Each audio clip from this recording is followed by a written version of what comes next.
Jadi pemenang dari sebuah persaingan dalam kehidupan kita, itu adalah hal yang sering kita harapkan. Ini nombor satu adalah sebuah kehormatan. Kerana itu kita lakukan semua ini untuk kita berada di posisi itu. Bekerja dengan bersungguh-sungguh, kita bekerja dengan fokus untuk kita mendapatkan sesuatu yang terbaik di dalam pekerjaan kita. Begitu juga dalam belajar. Kita belajar bersungguh-sungguh, kita fokus untuk kita belajar bersungguh-sungguh untuk kita mendapatkan nombor satu di dalam kelas. Mana di dalam satu pertandingan sukan, kita berlatih bersungguh-sungguh untuk kita mengejar, untuk kita mendapat kemenangan. Dan tetapi hidup ini tidak seindah seperti apa yang kita fikirkan. Ekspektasi kadang-kala tidak sesuai di dalam realiti kehidupan kita. Perjalanan kita menuju ke garisan penamat ternyata lebih sukar daripada apa yang kita bayangkan di saat kita memulakan perjalanan kita. Ada sahaja cabaran dan dugaan dalam proses kita mendapat dan mencapai apa yang kita impikan selama ini. Sedang kita menghadapi segala cubaan, segala dugaan, segala cabaran dalam kehidupan kita. Hal yang paling masuk akal adalah untuk kita berhenti. Berhenti adalah pilihan terakhir kita setelah kita berjuang. Setelah kita tidak mendapat sebarang hasil daripada perjuangan kita itu. Salah untuk kita memilih berhenti. Dengan nama yang berhenti, mungkin alasannya penuh munasabah. Kalau kita meneruskan perjalanan, kalau kita meneruskan perjuangan sekalipun, kita tetap tidak akan mendapat nombor satu. Akhirnya, daripada jawapan ini, kita hanyalah menjadi manusia yang biasa-biasa sahaja. Yang kita berhenti di pertengahan perjalanan kehidupan kita. Sedikit daripada kita bila menghadapi cabaran dan dugaan, dia akan berkata, saya akan menghadapi dugaan ini sehingga ke garisan penamat. Ini tidak peduli sama ada dia dapat nombor satu, nombor dua ataupun sebaliknya. Yang penting dia dapat menyelesaikan apa yang dia mulakan daripada permulaan, dia buat sampai ke garisan penamat. Ada satu kisah yang penuh berinspirasi, di mana kisah ini tentang seorang pelari maraton yang berasal daripada Tanzania. Dia menjadi inspirasi bukanlah sebab dia mendapat emas, bukanlah sebab dia mendapat nombor 1, 2 ataupun 3 di dalam sukan Olimpik. Dia hanyalah pelari yang terakhir sekali sampai di dalam satu pertandingan maraton. Kenapa dia begitu dikenali? Kenapa dia begitu dibanggakan?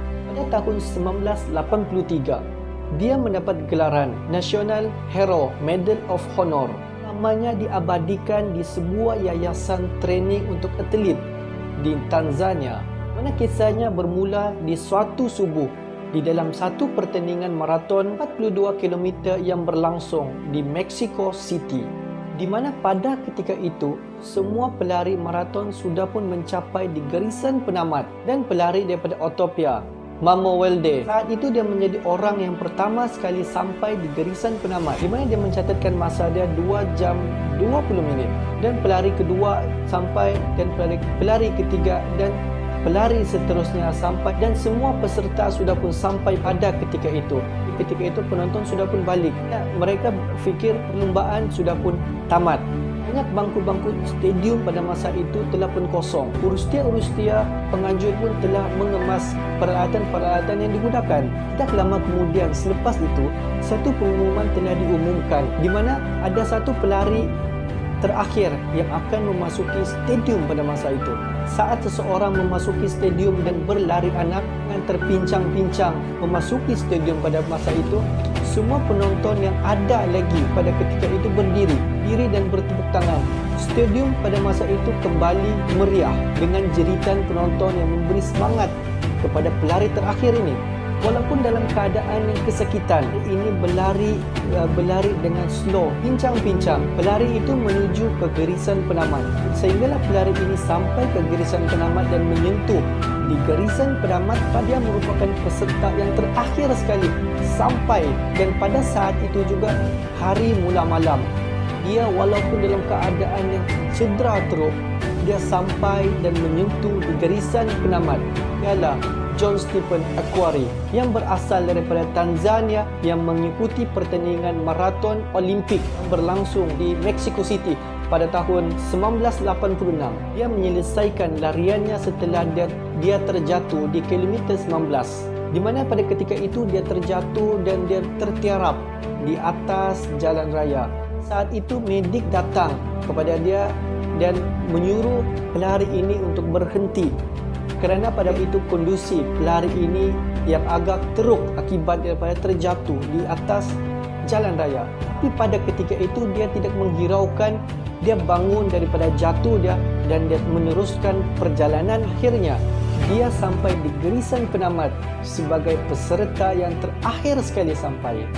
Pada ketika dia sampai di garisan penamat, banyak wartawan pada ketika itu, juru kamera dan fotograf fokus kepada pelari ini. Ramai media-media yang datang kepada pelari ini, John Stephen Akhwari, dan seorang wartawan sempat bertanya kepada dia, "Kenapa kamu tidak menghentikan sahaja larian kamu sedangkan kamu cedera teruk?" Pada ketika itu, John Stephen Akhwari menjawab dengan jawapan yang penuh ringkas dan simple.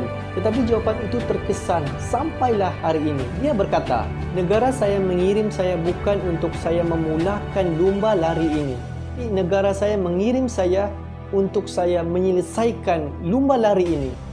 Dan itulah kisah John Stephen Akhwari, di mana kisah John Stephen Akhwari ini mengajar kita bahawa pun hasil yang kita lakukan, jangan sama sekali kita berhenti. Kita lakukan sampai selesai. Jadi bermula pada hari ini, apa yang sudah kita mulakan, kita selesaikanlah dengan indah.